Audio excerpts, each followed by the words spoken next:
Hello बच्चों, आज हम लेके आए हैं वृत्तीय गति थ्योरी और प्रूविंग के दूसरे भाग को। यदि आपने इससे पहले वाले भागों की वीडियो या न्यूमेरिकल की वीडियो देखना चाहते हैं तो इसे वीडियो के प्लेलिस्ट में जाइए या डिस्क्रिप्शन बॉक्स में जाइए, वहाँ पर लिंक मिल जाएगा।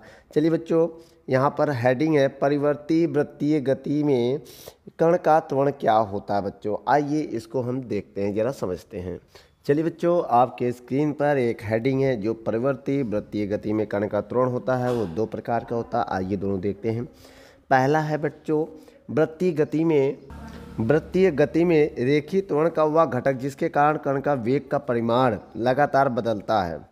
ठीक है, तो उसे हम स्पर्शीय रेखीय त्वरण कहते हैं। आइए डिफिनेशन आपके स्क्रीन पर देते हैं। देखिए बच्चों, वृत्तीय गति में रेखीय त्वरण, वृत्तीय गति में रेखीय त्वरण, ठीक है, का वह घटक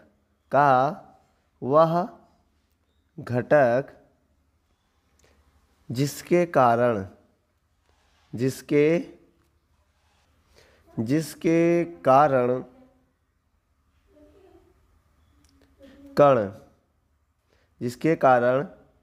कण के वेग के या वेग का परिमाण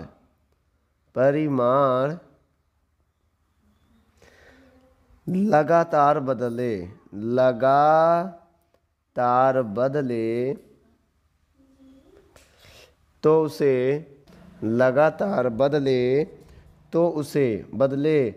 तो उसे क्या कहेंगे बच्चों? स्पर्शी या स्पर्श रेखीय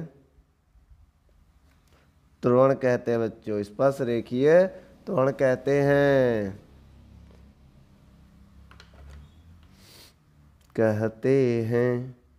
इसे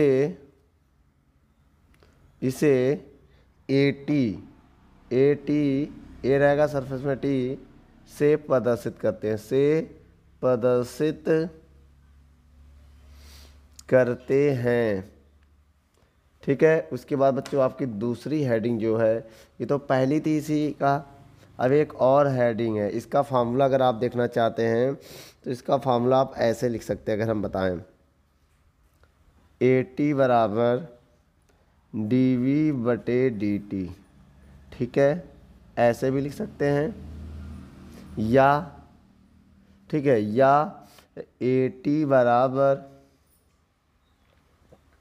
लिमिट डेल्टा टी बहुत सूक्ष्म हो, बहुत ही छोटा हो, तब डेल्टा V/डेल्टा टी, ऐसे भी लिख सकते हैं। अगर औसत लेंगे तो यहाँ बाल लग जाएगा। ठीक है बच्चों, यह एक फार्मूला हो गया। और दूसरी जो हमारी हेडिंग है वो है ये, क्या बच्चों? आइए देखते हैं, जिसे बोलते हैं अभिकेंद्र त्वरण या त्रिज्य त्वरण। अभिकेंद्र त्वरण, इसी को बच्चों दूसरी भाषा में लोग त्रिज्य त्वरण भी कहते हैं। क्या कहते हैं? त्रिज्य त्वरण, एक ही बात है। ठीक है, इसे हम लोग भी किससे प्रदर्शित करते हैं? चलिए इसकी पहले परिभाषा देखते हैं, उसके बाद हम समझते हैं इसकी परिभाषा क्या है।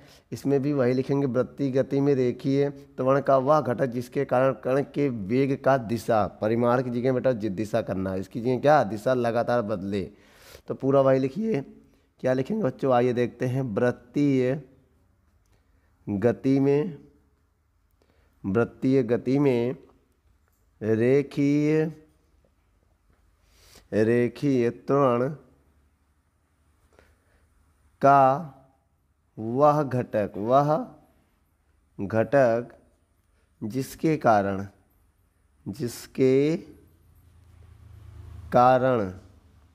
बच्चों, जिसके कारण, दे समझिएगा, जिसके कारण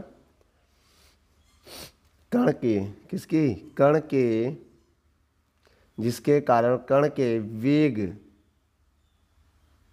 का दिशा, बच्चों परिमाण की जगह लिखिएगा दिशा लगातार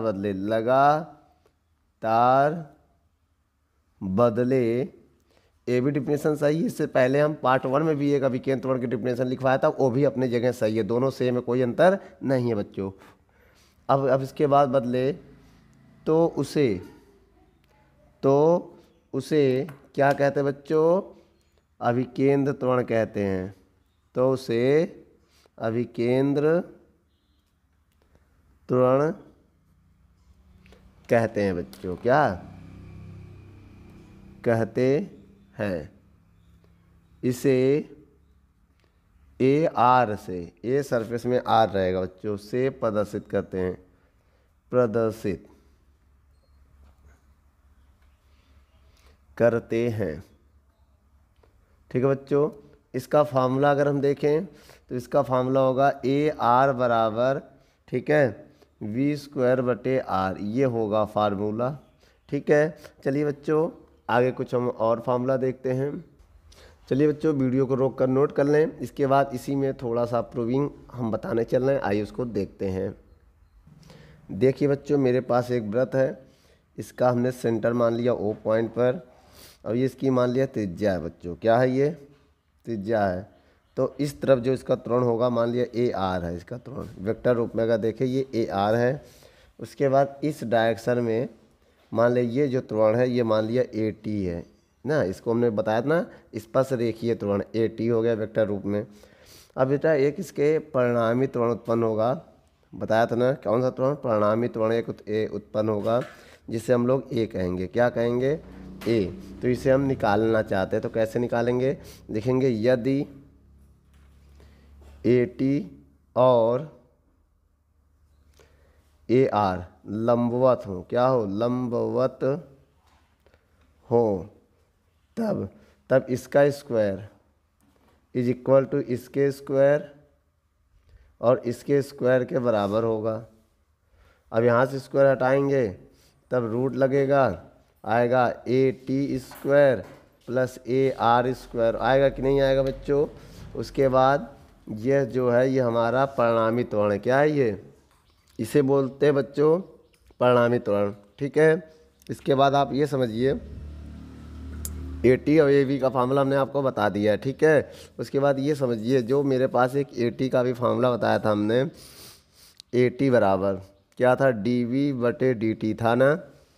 तो वी बराबर फार्मूला होता आर ओमेगा, समझिएगा, वी बराबर फार्मूला होता आर ओमेगा, ये फार्मूला होता। अगर ये मान यहाँ रखें तो ए टी बराबर अगर ये रखें इसकी जगह, वी की जगह आर ओमेगा, तो आर तो बाहर आ जाएगा और डी के साथ ओमेगा लग जाएगा बटे डी टी।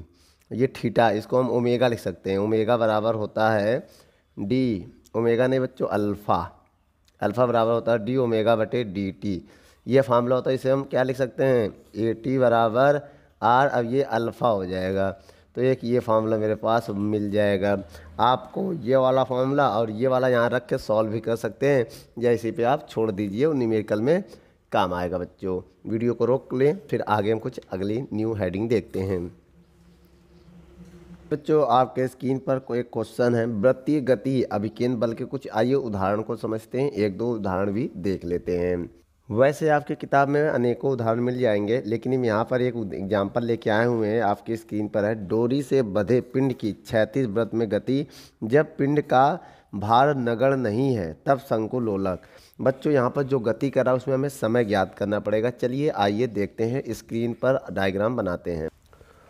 देखिए बच्चों, मान आइए एक पिंड है, इसमें एक रस्सी थी, लटकी थी, इसको हमने ऐसे से घुमा दिया, अब ऐसे ऐसे घूम रहा है, तो मान लिया इस पे एक लोलक बांध लिया, कोई रस्सी में कुछ हमने बांधा है। एम द्रव्यमान का एक पिंड जिसका वजन एम है, तो अब ये समझिए यहाँ पर इस रस्सी की लंबाई एल है बच्चों, इस रस्सी की जो लंबाई ये एल है वो इस थीटा के एंगल पे घूम रही है, और जितने की रेडियस में घूम रही है उसकी रेडियस है मान लो आर, त्रिज्या कितनी है?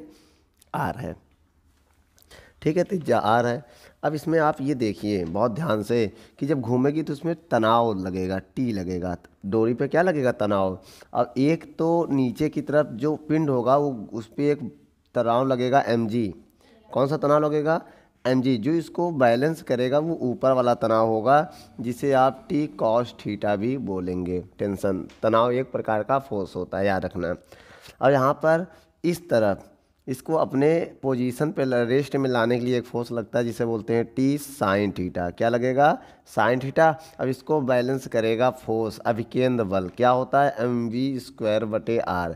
तो इस वाले फोर्स को अभिकेंद्र बल बैलेंस करेगा, अब mg को टी कॉस थीटा बैलेंस करेगा। तो आप यहाँ पर बेटा इसको आप कोई नाम दे सकते हैं ओ। तो इसमें थोड़ा सा इसके बारे में लिख सकते हैं, ठीक है, इसके बारे में। अब आइए इसकी प्रूविंग देखते हैं। सबसे पहले हम क्या लिखेंगे? अब यहाँ पर देखिए दो घटक है। पहला, सबसे पहले बच्चों आप एक काम करिए, साइन थीटा बराबर क्या होता है? साइन थीटा बराबर होता है लंब बटे कर्ण। क्या होता है? लंब बटे कर्ण। क्या होता है? लंब बटे कर्ण।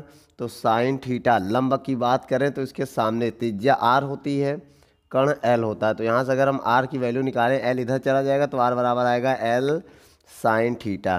तो बच्चों ये हमारे पास किसकी वैल्यू आ गई? आर की वैल्यू आ गई। आर इधर दिख नहीं रहा तो आइए इधर निकाल लेते हैं। ये इधर आएगा तो आर बराबर कितना हो जाएगा? आर बराबर इधर आएगा तो ये हो जाएगा। तो एक काम करिए, जब एल इधर आएगा तो एल साइन थीटा ये आ जाएगा हमारे पास, ठीक है। अब इसके बाद देख, ठीक है बच्चों, अगर ये ना दिख रहा हो तो साइन थीटा था लंब इसका देखिए एंगल के सामने वाला लंब होता है आर, और जो सबसे लंबी भुजा होती है कर्ण होता है एल। तो ये एल को हमने इधर भेज दिया तो आर बराबर साइन थीटा, वही चीज़ यहाँ दिखाया है। समझ में आ गया बच्चों? वो नीचे हो गया था, वीडियो में दिख नहीं रहा था, इस वजह से हमने यहाँ लिख दिया। इसके बाद वाला ये स्टेप नोट कर लीजिएगा। इसके बाद कहानी समझिए, बहुत अच्छे से कहानी को समझिएगा। अब जैसे यहाँ पर दो फोर्स है, एक है T cos theta. T cos theta जो है वो किसको बैलेंस कर रहा है? एम जी के। आप इसे समीकरण 1 मान लो। अब जो दूसरा जो है वो क्या है? टी, क्या बच्चों? ये T sine theta. T sine theta ये बैलेंस कर रहा है विकेंद्र फोर्स को, mv²/r। ये समीकरण मेरा 2 हो जाएगा। और एक बात और समझिएगा, इसको हम क्षैतिज घटक कहेंगे। क्या कहेंगे इसको हम? क्षैतिज घटक, ठीक है। इसको हम ऊर्ध्वाधर घटक कहेंगे। क्या कहेंगे बच्चों? ऊर्ध्व घटक या ऊर्ध्वाधर घटक या ऊर्ध्व घटक। ये दो घटक होते हैं बच्चों, याद रखना इतना। अब हम दोनों को सॉल्व करने चल रहे हैं। देखिए कैसे, समीकरण 2 में 1 का भाग देने जा रहे हैं। समीकरण 2 में 1 का भाग देने जा रहा है। तो टी साइन थीटा में टी कॉस थीटा का जब हम भाग देंगे, इधर mv²r में भाग देंगे किसका? बड़ा सा लगाइएगा mg का। अब नीचे 1 मान के इसका इधर गुणा करिए, इसका इधर गुणा करिए। अब ये टी से टी काटा, साइन अपॉन कॉस, या रहने दो बेटा इसको ऐसे, साइन थीटा बटे कॉस थीटा, ठीक है। अब ये नीचे जाएगा तो हो जाएगा mv²/r mg, m से m कटेगा तो यहाँ पर एक फार्मूला हो जाएगा, शायद इसको 10 भी लिख सकते हैं। टेन थीटा बराबर एक फार्मूला हो जाएगा v²/rg। तो बेटा इस फार्मूले का हम कहीं कहीं यूज करते हैं न्यूमेरिकल में, ठीक है। अब आगे आइए इधर देखते हैं, इधर देखिएगा बहुत ध्यान से यहाँ पर। तो अब बच्चों समय चाहिए तो एक हम फार्मूला आपको बताने जा रहे हैं। चाल बराबर दूरी बटे समय होता है ना, चाल बराबर दूरी होता है 2πr। भाई व्रत की जो दूरियां होती है ये होती है 2πr। याद रखना बेटा, ये पूरी डिस्टेंस, ये जो पूरी डिस्टेंस है कितनी होगी बेटा? 2πr होगी। यहाँ से यहाँ की डिस्टेंस क्या होगी? 2πr, और समय मान लिया t है। अब समझिएगा, हमें t का मान निकालना है। किसका मान निकालना है? t का मान। और t का मान निकालना चाहते हैं तो एक काम करिए, पहले इसको आप साइन अपॉन कॉस लिखिए, बता रहे हैं।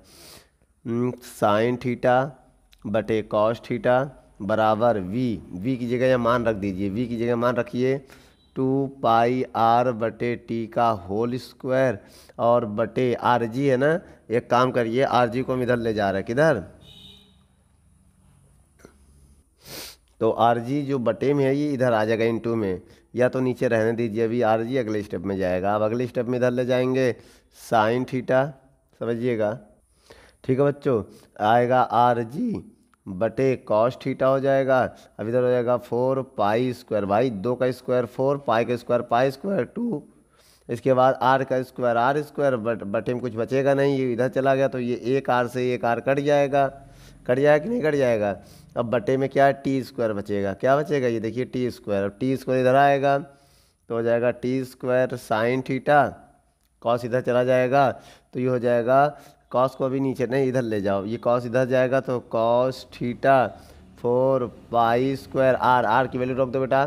देखिए आर को क्या लिख सकते हैं, एल साइन थीटा। आर को लिख सकते हैं एल साइन थीटा, तो साइन से साइन भी कट जाएगा, तो टी स्क्वायर बराबर क्या आ जाएगा, 4 पाई स्क्वायर, ये एल है बच्चों, ये साइन तो कट गया लेकिन एल बचा है, 4 पाई स्क्वायर एल, और कॉस थीटा हम लास्ट में लिख दे रहे हैं। ये बचेगा कि नहीं बचेगा, और साथ में जी भी है हमारे पास, देख लीजिए जी है ना, जी ड्रॉप हो रहा था, तो एक काम करिए, ये टी इधर आ जाएगा, टी साइन स्क्वायर, जी तो बचा है, जी इधर हम लिख दे रहे हैं, ठीक है, जी है हमारे पास अभी, ठीक है। अब जी बटे में लगाएंगे, हम क्या लगाएंगे, बटे में, तो क्या हो जाएगा हमारे पास, टी स्क्वायर बराबर 4 pi square L cos theta बटे जी। अब इधर से स्क्वायर हटाएंगे, जब बच्चों इधर से स्क्वायर हटाएंगे तो टी की वैल्यू क्या आएगी बताइए, टी की वैल्यू आ जाएगी रूट में 4 पाई स्क्वायर एल, क्या आएगा, 4 pi square L cos theta बटे जी, ये आएगा। अब एक ये बाहर आ जाएगा, रूट रूट से अगर बाहर आ जाएगा तो क्या होगा, ठीक है बच्चों।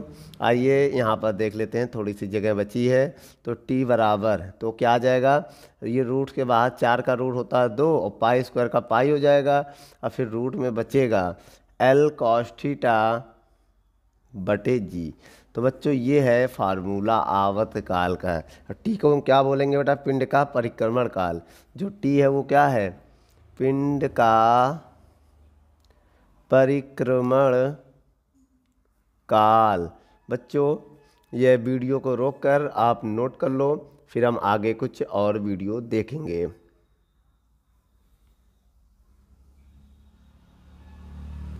चलिए बच्चों अगला क्वेश्चन आपके स्क्रीन पर, आइए देखते हैं क्वेश्चन में क्या कह रहा है कि डोरी से बंधे कण की ऊर्ध्वाधर वृत्त में गति। आइए बच्चों इस क्वेश्चन के आंसर को देते हैं, गति में वेग, और हमें यहाँ पर तनाव की गणना करनी है। चलिए बच्चों मेरे पास ये एक सर्कल है, वृत्त है, जिसमें मान लिया पिंड का केंद्र क्या है, ये है, इसे हम ओ मान लिया पिंड का केंद्र। तो बच्चों इस पे हम क्या करने जा रहे हैं, हम थोड़ा इसको ऐसे ऐसे हम डिवाइड कर दे रहे हैं 4 भागों में, ताकि समझ में आए अच्छे से। देखिए बच्चों ये वाले पॉइंट को हम बी मान ले रहे हैं, इस वाले पॉइंट को सी मान ले रहे हैं, इस वाले पॉइंट को ए मान ले रहे हैं, ए बी सी, ठीक है। अब ये समझिएगा बहुत ध्यान से, एक पिंड लटका था, उस पिंड को हम इधर लेके चले गए, पहले लटका था, उस पिंड को हमने यहाँ लेके चले गए, जिसका द्रव्यमान क्या है, एम है, जिसका द्रव्यमान एम है, इसको हम ऐसे ऐसे घुमा रहे हैं, ये पिंड है, इसका द्रव्यमान क्या है, एम है, ठीक है। अब इसको हम मोशन करा रहे हैं, तो किस वेग से मोशन करेगा बच्चों, वी वेग से मोशन करेगा, ठीक है, किस वेग से मोशन करेगा, वी वेग से। अब इस पिंड को देखा जाए, इसको हम इधर लेके आए हैं, समझिएगा, इस पिंड को यहाँ से यहाँ तक लाने में एक फोर्स लगता है, क्या लगता है, एक फोर्स जो है एम जी कॉस थीटा, ठीक है, जो हमने लगाया है, ये हमारे द्वारा लगाया, किसके द्वारा, हमारे द्वारा, ठीक है, ये किसके द्वारा है, हमारे द्वारा, हमारे द्वारा, ये फोर्स किसके द्वारा लगाया गया, हम जो रस्सी को घुमाते हैं उसके द्वारा। इस पर एक फोर्स और लगेगा स्वतः, जो अपने पोजीशन पर जाना चाहता है, वो होगा एम जी साइन थीटा। क्या होगा, ये स्वतः लगेगा, क्या, स्वतः, जो मतलब खुद अपने आप अपनी पोजीशन पे जाना चाहता है, हम इसको इधर ला रहे छोड़ रहे, ये यहाँ भाग आ रहा है, तो वो कौन सा फोर्स होता है, एम जी साइन थीटा। अब एक फोर्स होता है जो गुरुत्वाकर्षण फोर्स होता है, क्या होता है बेटा, नहीं जो हरे पेन से बता रहे हैं वो होता है एम जी, क्या होता है बच्चों, ये गुरुत्वाकर्षण, क्या, गुरुत्वाकर्षण बल जो होता है ग्रेविटी द्वारा लगाया जाता है, किसके द्वारा, ये ग्रेविटी द्वारा लगाया जाता है। अब ये फोर्स है, इसको कौन बैलेंस कर रहा है, इस फोर्स को तनाव, टेंशन, भाई डोरी में टी है ना, तनाव बैलेंस कर रहा है, समझिएगा मेरी बात। इस पॉइंट, इस बिंदु का नाम हमने मान लिया पी, क्या मान लिया, पी मान लिया है, समझिएगा, इस पॉइंट का नाम हमने पी मान लिया है। अब ये मान लिया थीटा है, इनके बीच में कितने का एंगल बन रहा है, थीटा का बन रहा है। अब ये समझिएगा, इस पॉइंट को अगर हम ऐसे मिलाएं, तो इस पॉइंट पर मिल रहा है, इस पॉइंट को हमने नाम दे दिया डी, क्या नाम दे दिया है, डी। अच्छा ये बताइए बच्चों, ये डोरी की लंबाई क्या है, एल है, डोरी की लंबाई कितनी है, एल है, अगर डोरी की लंबाई एल है तो ये भी एल होगा, भाई त्रिज्या का काम एल ही करेगा, क्योंकि डोरी की जितनी लंबी होगी उतनी की त्रिज्या में तो घूमेगी, तो इसकी भी लंबाई एल होगा। ये क्या होगा, ये कैसे निकालेंगे, मान लो ये थीटा है, क्या है ये थीटा है, ये थीटा, तो ये भी थीटा होगा, यहाँ टी लिख दिया है तो थीटा यहाँ समझ में नहीं आएगा, तो ये थीटा है, ये एंगल कितने का, थीटा का है। आइए इसको हम कहीं बना देते हैं, ये चीज़ हमने यहाँ बना दिया। ये एंगल जो है थीटा का, ये समझिएगा। अब थीटा निकालना चाहते हैं तो आप एक काम करिए, कॉस थीटा का फार्मूला एक लगाइए। त्रिभुज ओ पी डी में कॉस थीटा बराबर क्या होता है? कॉस बराबर आधार बटे कर्ण, क्या होता है बच्चों? आधार बटे कर्ण होता है ना। तो कॉस थीटा बराबर आधार, देखिए थीटा के सामने वाला लंब हुआ, आधार ये होगा ओ डी, और कर्ण होगा ये सबसे लंबी भुजा ओ पी। तो ओ डी का अगर मान निकालें हम तो ओ पी इधर चला जाएगा, ओ पी कॉस थीटा, यही तो आएगा। ओ पी किसके बराबर है? लंबाई, भाई डोरी की लंबाई जो होगा वही ओ पी के बराबर होगा। तो ओ डी बराबर होगा एल कॉस थीटा। तो ओ डी आ गया कितना? L cos theta. तो ये दूरी हो गई एल कॉस थीटा, ये दूरी क्या हो गई? L cos theta. चलिए बच्चों अब आगे हम प्रूविंग को देखते हैं बड़ी आसानी से, आप मेरे साथ बने रहिए। देखिए सबसे पहले हम क्या करेंगे बच्चों, अब यहाँ पर ये समझिएगा इसमें जो, और बच्चों एक बात और बता दें, देखिए यहाँ पर थीटा, यहाँ पर ये 90 के एंगल बनाता है वी, फिर यहाँ से यहाँ तक जाना है वो 180 के एंगल बनाता है, ठीक है। अब ये आप समझिएगा। सबसे पहले हम तनाव का फॉर्मूला लिखेंगे, क्या? तनाव बच्चों टी है, क्या है? टी है। जो तनाव वो कौन कौन बैलेंस कर रहा है? जो तनाव वो ये बैलेंस कर रहा है एम जी कॉस थीटा, क्या बैलेंस कर रहा है? M G cos theta plus अभिकेंद्र बल एम वी स्क्वायर बटे आर। आर का काम बेटा यहाँ एल कर रहा है क्योंकि एल यहाँ पर त्रिज्या है, ठीक है। ये अभिकेंद्र बल बैलेंस कर रहा है, इसे हम समीकरण 1 मान ले रहे हैं। क्या मान ले रहे हैं? 1 मान ले। बहुत ध्यान से देखिएगा बच्चों, इसे कौन बैलेंस कर रहा है? अभिकेंद्र बल। इसे हमने क्या मान लिया? 1 मान लिया है। अब ये आप समझिए, सबसे पहले बच्चों मान लिए इस बिंदु पर जो वेग होगा वी सी होगा, इस बिंदु पर जो वेग होगा वो वी क्या होगा? वी ए होगा। अच्छा ये बताइए बेटा, यहाँ पर तनाव 0 होगा बच्चों, याद रखिएगा। बिंदु वी पर ए पर जो टेंशन है, क्या? तनाव टी ए, वो होगा 0। क्या होगा? क्योंकि रस्सी सबसे महत्तम पॉइंट पर शून्य होती है। तो हम यहाँ लिखेंगे बिंदु ए पर, तो ए पर टी ए मेरा जो होगा वो 0 होगा, समझिएगा। क्या होगा? 0 होगा।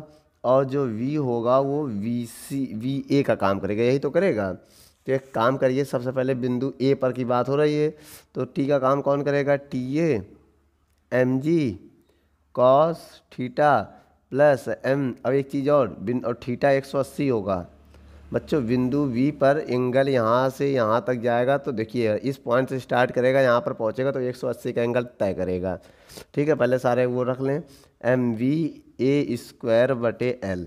चलिए बच्चों अब वैल्यू रखो, टी ए क्या है? 0 है।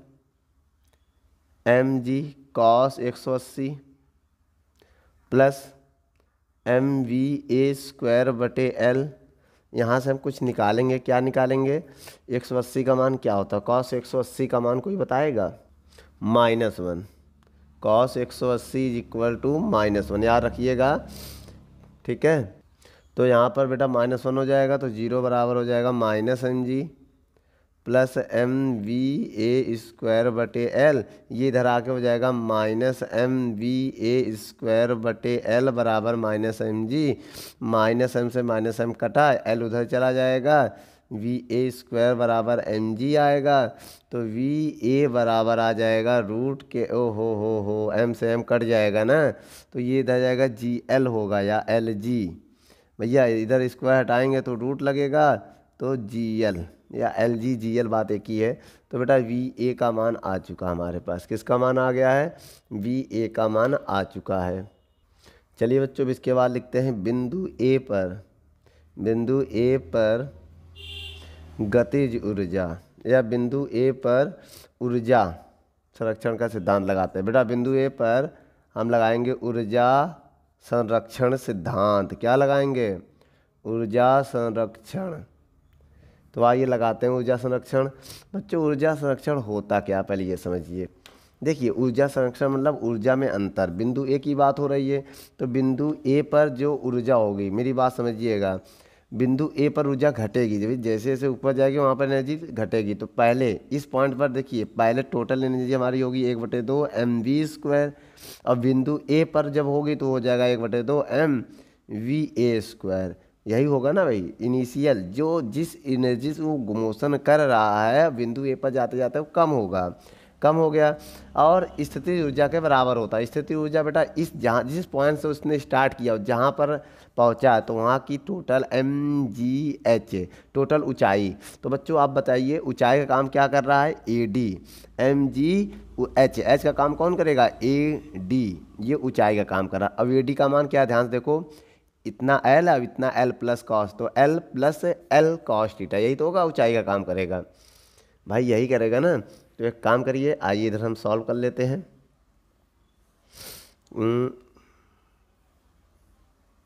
तो बच्चों चलिए पहले हम यहाँ मान रख लेते हैं एक बार और, 1/2 mv² माइनस 1/2 mva² बराबर mg और क्या है L plus L cos theta. ये है इसका मान। किसका मान बच्चों, ये। अब यहाँ पर देखिए क्या है, यहाँ से हम सोच रहे हैं L कॉमन कर लें, इधर से 1/2 mv² कॉमन कर लें, 1/2 m ये कॉमन कर लिया तो ब्रैकेट में क्या बचेगा, v² माइनस va² बराबर, इधर से L कॉमन कर लो तो mg L ब्रैकेट में क्या बचेगा, 1 प्लस कॉस थीटा, यही तो बचेगा। अब देखिए बच्चों m से m कटा, 2 उधर चला जाएगा, v² माइनस va की वैल्यू रखो बेटा, va की वैल्यू जब va², देखो va² को क्या लिख सकते हैं भाई, gl लिखो या lg लिखो, va² को gl लिख दो, तो va² को हमने gl ले लिया बराबर gl प्लस कॉस थीटा, यही तो है, gl plus 1 plus cos theta, 1 plus cos theta. अंदर गुणा करो बच्चों, v² माइनस gl, तो अंदर गुणा करेंगे gl plus gl cos theta. तो ये v² की वैल्यू वो उधर जाके प्लस हो जाएगा, क्या हो जाएगा अंदर जाके माइनस में, तो gl plus gl cos theta, यही तो आएगा कॉस थीटा।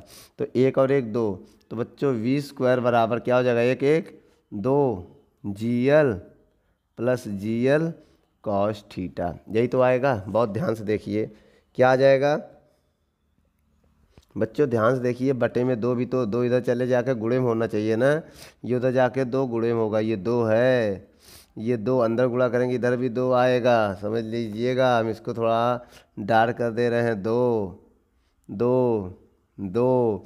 अब जब ये उधर जाएगा तो ये 1 रहेगा, लेकिन ये 2 रहेगा, ये 2 समझिएगा, ये भी 2 है, 2 और 1 3 3 2 gl कॉस थीटा। क्या कॉमन है बच्चों अब इसमें, इसमें क्या कॉमन है दोनों में, v² बराबर कुछ कॉमन है, gl कॉमन कर लो तो ब्रैकेट में क्या बचेगा, 3 प्लस 2 कॉस थीटा, यही तो बचेगा, यही बचेगा ना। स्क्वायर हटाएंगे तो आएगा रूट में आएगा gl 3 प्लस 2 कॉस थीटा, ये आएगा। तो बच्चों ये आ गया आंसर। आप वीडियो को रोक कर नोट कर लें और इसके बाद हम तनाव पे चलते हैं। चलिए बच्चों, समीकरण एक में v का समझ जाएंगे क्या मान, समीकरण 1 में v का मान रखो बच्चों, तो t बराबर, यही है ना समीकरण 1, t बराबर mg cos theta plus m/l v²। बच्चों v² का मान ये वाला रखते हैं, देखो यही है ना, v² का मान रखने पर यहाँ लिख दो समीकरण में v² का मान रखने पर, रखो बच्चों जरा। v² का मान क्या है, gl बता रहे हैं, gl 3 प्लस 2 कॉस थीटा, यही तो है। तो l से l काटा तो t बराबर आएगा mg कॉस थीटा प्लस अंदर गुणा करो तो आएगा 3mg प्लस अंदर गुणा करो mg का 2mg कॉस थीटा। तो कितना हो जाएगा बच्चों, t बराबर 1 mg 2 mg, तो कितना, ये 3mg ऐसे रहने दो, 2 mg cos theta 1 mg cos theta, 3mg cos theta. कितना हो जाएगा बच्चों, क्या कॉमन है यहाँ से, 3mg कॉमन कर लें अगर तो 1 प्लस कॉस थीटा आएगा। तो ये आ गया बच्चों हमारा क्या, तनाव। क्या आ गया बच्चों, तनाव। तो आप समझ गए होंगे V क्या है, चाल है, और T क्या है, तनाव है। तनाव क्या बच्चों, तनाव। तो हमने यहाँ पर आपको तनाव और चाल दोनों का फार्मूला बता दिया है। वीडियो को रोक लो, रोक के नोट कर लो, फिर हम आगे कुछ और देखते हैं। चलिए बच्चों, हम क्या करने जा रहे हैं, बिंदु ABC पे तनाव और वेग की गणना करने जा रहे हैं। वैसे तनाव का फार्मूला क्या बताया था बच्चों, अभी हमने प्रूविंग करके आगे था 3mg, क्या था 1 प्लस कॉस थीटा, ये था। और वेग का फार्मूला क्या था बच्चों, वेग का फार्मूला क्या था बच्चों, वेग का फार्मूला था v बराबर और रूट के अंदर GL 3+2 कॉस थीटा। तो बच्चों ये वेग का फार्मूला था, ठीक है। वेग का फार्मूला यहाँ देख लीजिए। आइए बच्चों हम सभी बिंदुओं पर निकालते हैं। पहले किस बिंदु पर निकालेंगे, पहले बिंदु ए पर। स्टार्टिंग कहाँ से है, बिंदु ए पर। तो सबसे पहले आप बेटा इस पर देखिए, बहुत ध्यान से देखिएगा। बिंदु ए की अगर बात करेंगे तो एंगल कितने का होगा, एंगल होगा टी की जगह आप रखेंगे TA और थीटा की जगह रखेंगे बच्चों, यहाँ से यहाँ तक जाएंगे तो 180 का एंगल। देखिए बिंदु बी पर थीटा 0 होगा, और यहाँ पर बेटा थीटा 90 होगा, यहाँ पर थीटा 180 होगा, इतना समझिएगा। तो 180 हम लेंगे। मान रखिए बच्चों वहाँ पर, अब इसमें टी की जगह क्या लेंगे, TA 3mg 1 प्लस कॉस 180 होगा। कॉस 180 का मान क्या बताया हमने अभी, -1। क्या बताया बच्चों, -1। तो प्लस माइनस कैंसिल, 0 आ जाएगा। जब इसको काटोगे तो यहाँ क्या बचेगा, 0। TA बराबर क्या आएगा, 3mg, क्या आ जाएगा 0। अब 0 गुणा करोगे तो TA बराबर क्या आ जाएगा भाई, 0। इसका मतलब बिंदु ए पर तनाव क्या होता है, 0।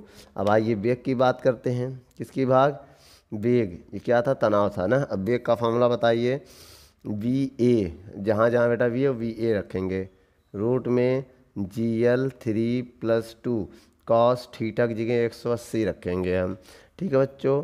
तो VA बराबर रूट में GL 3+2 और 180 का मान -1 होता है। तो VA बराबर क्या आ जाएगा, रूट में GL 2 एकम 2, जब इसका गुणा करेंगे हम तो क्या होगा, 3 - 2 घटाएंगे तो कितना आ जाएगा बच्चों, रूट में आएगा 1, 1 लिखा ना जाएगा, केवल GL। तो बिंदु ए पर जो बेटा वेग होगा वो क्या होगा, वो होगा केवल GL।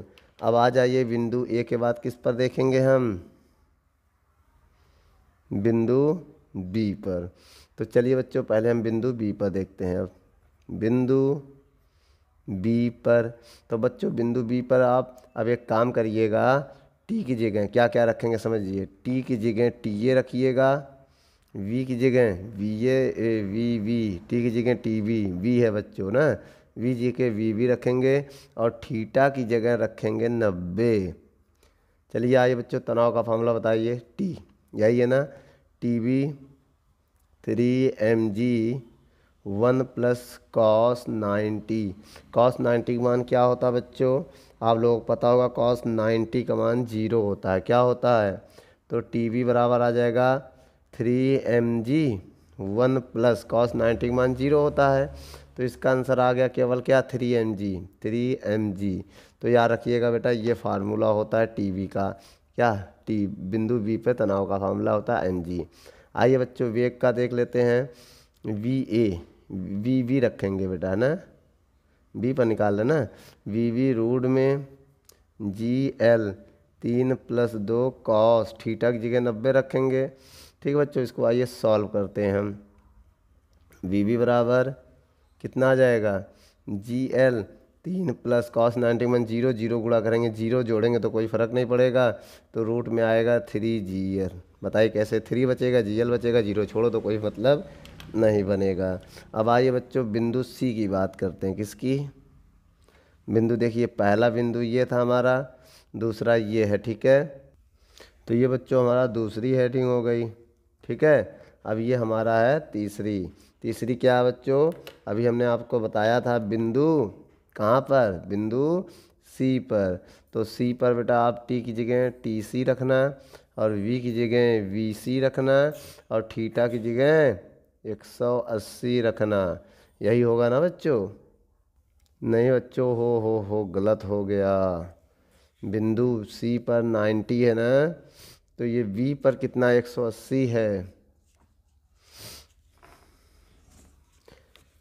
बी पर बच्चों जीरो रखना था, बिंदु बी पर क्या रखना था? जीरो। एक काम करो, इसको बिंदु सी कर लो। क्या कर लो? या बिंदु इसको सी कर लो, या तो यहाँ पर जीरो रखो, यहाँ तो गड़बड़ हो गया सब।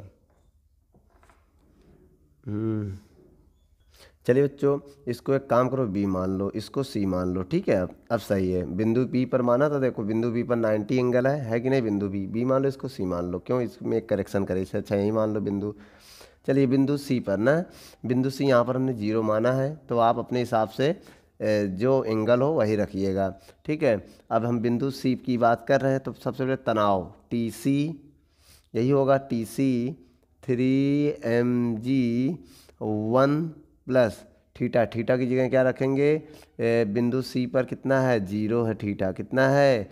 0 डिग्री है, तो आप कॉस जीरो रखोगे, और कॉस जीरो का मान 1 होता है बच्चों। क्या होता है? तो 3mg 1 प्लस 1 कितना? 1 और 1 2 होगा, तो टी सी बराबर कितना हो जाएगा?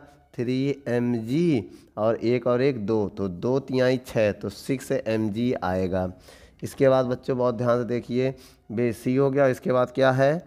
इसके बाद हमारा है वेग, वी सी रख देंगे सी पर। तो रूट के अंदर क्या है बच्चों? GL3+2 cos theta.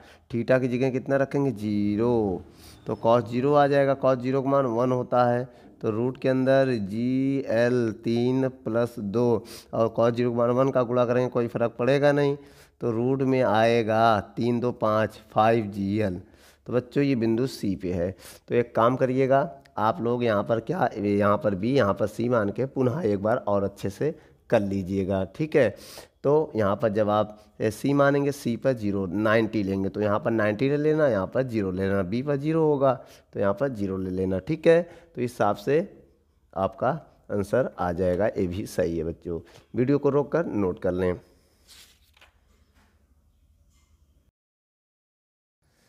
दोस्तों, यदि हमारी वीडियो आपको अच्छी लगे तो लाइक, शेयर एंड कमेंट करिए। और भी अगर आप किसी टॉपिक पे वीडियो चाहते हैं तो हमारे कमेंट बॉक्स में जाके कमेंट करें, तो हम उस पर बहुत ही जल्द से जल्द वीडियो को बनाएंगे। चलिए, धन्यवाद।